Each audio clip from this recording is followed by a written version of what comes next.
Recording studio Shri Rampur.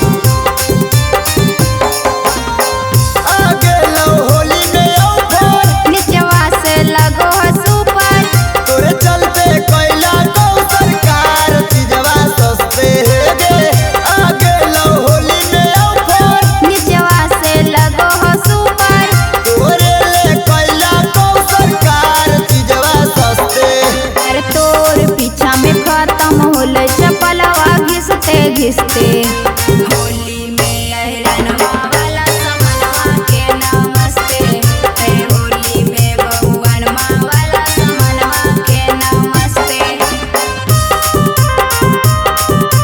Holi में अहिरनवा वाला होली में बबुअनवा वाला होली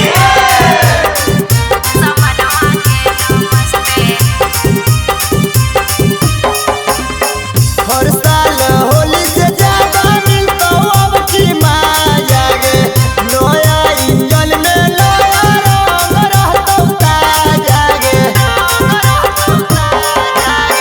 ओकरे से करबै अपन चीजवा में स्वागत रे, लग जैते रंग हम हो जैबे स्वागत रे। आगे छौरी कर देली तोर पूरा शहर, आगे छौरी करतौ नहीं तनिको तोरा असर। अरे बड़ी दिन रहलियौ छौड़ा हम डरते डरते, होली में अहिरनवा वाला समनवा के नमस्ते, होली में बबुअनवा वाला समनवा के नमस्ते।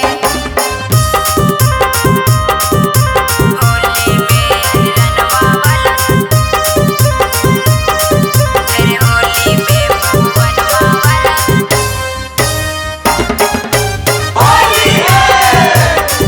समनवा के नमस्ते। अबो से छौरी हमर बतिया ले मानी गे, गोदरल जवानी तोरा करबो पानी पानी गे। कमलेश बिहारी तोरा चढ़ल हूँ मांगरे, लागो है होली में हमर छूट जैते जांगरे। आगे छौरी भर होली रहिया हंसते हंसते, आगे छौरी डलतौ नीरजवा हफ्ते हफ्ते। अरे तोर पीछा में खत्म होले चपलवा घिसते घिसते,